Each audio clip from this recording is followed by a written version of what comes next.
दिल्ली में BJP party की सरकार बने 100 दिन से ज्यादा का समय हो चुका है, लेकिन मुख्यमंत्री रेखा गुप्ता को अब सरकारी बंगला अलॉट किया गया है। और जैसे ही मुख्यमंत्री को बंगला अलॉट हुआ, आम आदमी पार्टी ने सवाल उठाते हुए बंगले को माया महल करार दिया। आम आदमी पार्टी के संयोजक अरविंद केजरीवाल पर दिल्ली का सीएम रहते हुए शीश महल बनाने के आरोप लगे और अब कुछ इसी तरह के आरोप नई सीएम रेखा गुप्ता के ऊपर भी आपकी तरफ से लगाए गए हैं।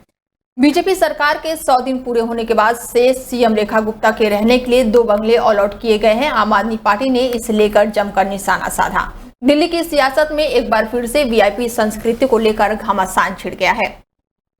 आम आदमी पार्टी ने इसे माया महल करार दिया। आप विधायक अनिल झा ने आरोप लगाया कि दिल्ली की जनता सादगी और जनसेवा की उम्मीद करती है, लेकिन नई मुख्यमंत्री को 2 आलीशान बंगले आवंटित किए गए हैं। एक बंगले में 15 कमरे हैं और कुल 30 कमरों का महल नए सीएम को दिया गया है। अनिल झा ने कहा कि बीजेपी के नेता आम आदमी पार्टी के राष्ट्रीय संयोजक अरविंद केजरीवाल पर आरोप लगाते थे और अब ये क्या कहेंगे। अनिल झा ने कहा कि दिल्ली की मुख्यमंत्री सरकारी पैसे के बेज इस्तेमाल कर रही हैं। सिक्योरिटी, गाड़ियों के काफिले और अन्य खर्चों के नाम पर जनता के टैक्स के पैसे का दुरुपयोग हो रहा है। हम इसकी कड़ी निंदा करते हैं। अब ये देखना होगा कि बड़े बंगले में दिल्ली कैसे चलेगी। जो लोग ये कह रहे थे कि हम शुचिता की राजनीति करेंगे, समाज के में जो सबसे अंतिम श्रेणी पर बैठा हुआ व्यक्ति है उसके कल्याण की चिंता पहले करेंगे, अपने कल्याण की चिंता बाद में करेंगे, तो अब हमारी जानकारी में जो स्पष्ट जानकारी आई है, श्रीमती रेखा गुप्ता दिल्ली की मुख्यमंत्री, अब उनको 2 बंगले अलॉट किए गए हैं। और 2 बंगले जो अलॉट किए गए हैं उसके अंदर जो बंगले का एड्रेस है 1/8 और 2/8 राजनिवास मार्ग पर। एक बंगले में 15 कमरे हैं, 2 बंगले में 30 कमरे हैं। रेनोवेशन के ऑर्डर दिए जा चुके हैं। हमारी जो अभी तक पुख्ता जानकारी है उसमें 14-62 केवीए के जनरेटर लगाए जाएंगे कि मुख्यमंत्री जी रहेंगे, कहीं लाइट चली गई तो, कि पावर कट की समस्या है तो बैकअप चलता रहे। और अब हम इस माया महल को यह सुनिश्चित करेंगे कि 30 कमरों में कितने एयर कंडीशन लगेंगे, किस प्रकार की कारपेटिंग होगी, किस प्रकार से रेनोवेशन कराया जाएगा। और जो शुचिता की राजनीति कर रहे थे, मेरे को आज वो दिन याद आ रहा है, लक्ष्मीबाई केलकर जी ने राष्ट्रीय सेविका समिति बनाई थी, क्योंकि मैं 32 साल इनके साथ रहा, मैं इन सबको जानता हूं। उन्होंने कहा था कि सामाजिक मूल्यों की राजनीति करने के लिए महिलाओं को अग्रणी भूमिका निभानी पड़ेगी और उनको सामाजिक ताने बाने के साथ जो जद्दोजहद होती है उससे पार पाकर के आना पड़ेगा। चलिए, लक्ष्मीबाई केलकर जी की एक सपना पूरा हुआ कि उनकी महिला मुख्यमंत्री हो गई। और भाजपा के दीनदयाल शोध संस्थान के विद्वान प्रचारकों के साथ मिलकर के तय हुआ कि मुख्यमंत्री को 30 कमरों का बंगला दिया जाना चाहिए। दिल्ली की मुख्यमंत्री रेखा गुप्ता को जान से मारने की धमकी देने वाले एक शख्स को दिल्ली पुलिस ने बड़ी कार्रवाई करते हुए गाजियाबाद से गिरफ्तार किया है। ये गिरफ्तारी नॉर्थ वेस्ट जिले के स्पेशल स्टाफ टीम ने गाजियाबाद पुलिस के सहयोग से की है। आरोपी की पहचान श्लोक त्रिपाठी के रूप में हुई है, जिसने शराब के नशे में ये आपत्तिजनक कॉल किया था। पुलिस जांच में सामने आया है कि श्लोक त्रिपाठी ने कानून की पढ़ाई यानी कि LLB की है, लेकिन पिछले कुछ समय से वो मानसिक तनाव और घरेलू विवादों से जूझ रहा था। उसकी पत्नी उसे छोड़कर चली गई थी, जिससे वो गहरे सदमे में था और इसी मानसिक स्थिति और शराब के नशे में उसको मुख्यमंत्री को धमकी भरा कॉल कर दिया।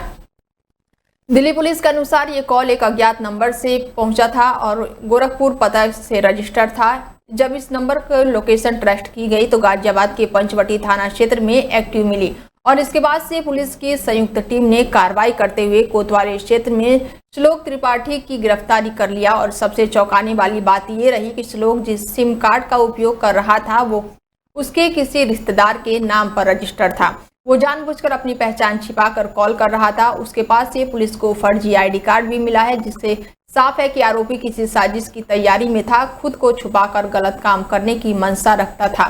फिलहाल दिल्ली पुलिस ने उसे हिरासत में लेकर पूछताछ शुरू कर दी है। शुरुआती पूछताछ में उसकी पत्नी से विवाद और शराब के नशे में कॉल करने की बात कबूली गई है, लेकिन पुलिस उसके बयान को लेकर पूरी तरह से सतर्क है, क्योंकि वो बार बार गुमराह करने की कोशिश कर रहा है और इस मामले में दिल्ली पुलिस की सतर्कता और कोतवाली कार्रवाई सराहनीय रही है, जिसे न केवल एक संभावित खतरे को टाल दिया बल्कि ये भी साबित कर दिया कि कानून की नजर से कोई अपराधी बच नहीं सकता। मामले की गंभीरता को देखते हुए आगे की जांच जारी है।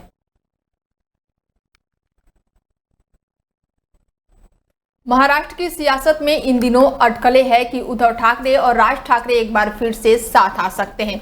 एक समय महाराष्ट्र में ठाकरे परिवार को अघोषित राज था, लेकिन अब महाराष्ट्र की राजनीति में ठाकरे परिवार हंसिए पर आ गए हैं। शिवसेना के दो फाड़ हो चुके हैं और उद्धव ठाकरे सत्ता से बाहर हैं। उधर राज ठाकरे की पार्टी महाराष्ट्र नवनिर्माण सेना को पिछले कुछ दिनों में हार का ही सामना करना पड़ा है और ऐसे में दोनों ठाकरे ब्रदर्स फिर साथ आ सकते हैं और ऐसे संकेत मिल रहे हैं। सड़कों पर उद्धव ठाकरे और राज ठाकरे के संभावित गठबंधन को लेकर पोस्टर भी नजर आने लगे हैं।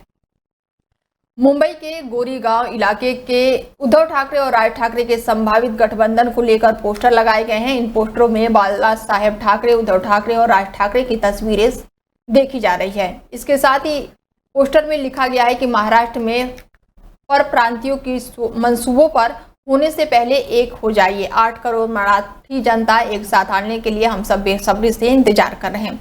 इस पोस्टर को लेकर राजनीतिक हलकों में चर्चाएं तेज हो गई हैं। माना जा रहा है कि ये संदेश शिवसेना, यूबीटी और मानसे के एकजुट होने के सार्वजनिक समर्थन प्रदर्शन है। बता दें कि शुक्रवार को मातोश्री में उद्धव ठाकरे ने भी राज ठाकरे के साथ गठबंधन को लेकर संकेत दिए थे, जिससे इन अटकलों को और बल मिल गया है। सामना के फ्रंट पेज पर आज उद्धव ठाकरे और राज ठाकरे की एक तस्वीर, पुरानी तस्वीर प्रकाशित हुई है। ये तस्वीरें तब छापी गई थी जब उद्धव ठाकरे ने महाराष्ट्र नवनिर्माण सेना और साथ ही शिवसेना यूबीटी के संभावित गठबंधन को लेकर सकारात्मक संकेत दिए थे। सामना में मराठी में छपे संदेश का हिंदी में अगर अनुवाद की जाए तो वो इस प्रकार है कि महाराष्ट्र के मन में जो है वही होगा। चर्चा शुरू हो गई है, उत्सुकता बढ़ गई है। मुंबई के कुछ इलाकों में भी दोनों नेताओं के साथ वाली तस्वीरों वाले पोस्टर लगाए गए हैं, जिससे राजनीतिक हलकों में हलचल और जनता में उत्साह और बढ़ गई है।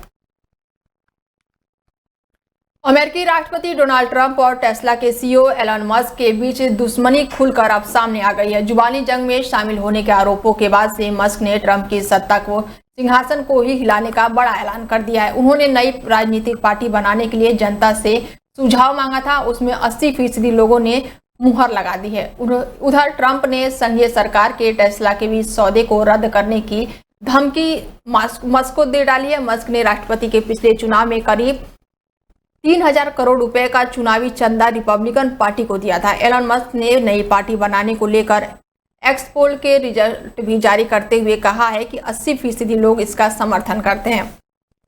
उन्होंने अमेरिकी जनता से पूछा था कि क्या देश में नई पार्टी बनाए जाने की जरूरत है। उन्होंने लिखा कि लोगों ने अपनी राय दे दी है। देश में 80% मध्य वर्ग के लिए नए राजनीतिक दल की जरूरत है और एकदम सटीक 80% लोगों ने ही इसका समर्थन किया है। यही नहीं, उन्होंने एक नई पोस्ट ने सिर्फ द अमेरिका पार्टी नाम से ट्वीट किया है। अमेरिकी संविधान के अनुसार कोई भी पार्टी अधिकतम 2 बार यानी कि 8 साल तक राष्ट्रपति पद पर रह सकता है। बाराक ओबामा हो या फिर जॉर्ज बुश जैसे कई नामी शख्सियतों को 8 साल पूरे होने के बाद से पद छोड़ना पड़ा। किसी तीसरे टर्म के लिए प्रेसिडेंट बनाने पर रोक है। अमेरिका में अगले राष्ट्रपति चुनाव 2028 में होने वाला है। अगर महाभियोग के जरिए किसी को राष्ट्रपति पद से हटाया जाता है तो उपराष्ट्रपति कमान संभालता है।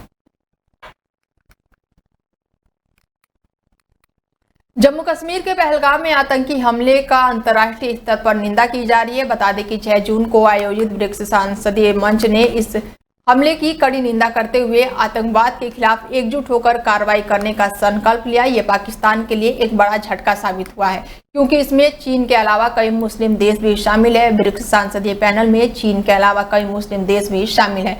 इस मंच में भारत, ब्राजील, रूस, चीन, दक्षिण अफ्रीका, साथ साथ ईरान, संयुक्त अरब अमीरात, मिस्र, इथियोपिया और साथ ही इंडोनेशिया के प्रतिनिधित्व शामिल है। बैठक में भारत का नेतृत्व लोकसभा ओम बिरला ने किया। बता दें कि भारत ने ऑपरेशन सिंदूर के बाद से सर्वदलीय प्रतिनिधिमंडल का दल दुनिया के अलग अलग देशों में भेजा है, जहां पाकिस्तान के आतंक को एक्सपोज करने की कोशिश की गई है। संबोधन में ओम बिरला ने कहा कि आतंकवाद आज वैश्विक संकट बन चुका है, जिसका सामना अंतर्राष्ट्रीय सहयोग से ही किया जाता है। उन्होंने प्रमुख 4 कदमों की वकालत की है। इसमें आतंकी संगठनों की आर्थिक मदद बंद करना, इंटेलिजेंस साझा करने की क्रिया तेज करना, तकनीक का गलत इस्तेमाल का रोके जाना और जांच और न्यायिक क्रिया में सहयोग बढ़ाने जैसे मुद्दे शामिल है। ओम बिरला की बात बातों को बैठक में मौजूदा सभी देशों ने एकमत से स्वीकार करते हुए अंतिम घोषणा पत्र में शामिल किया।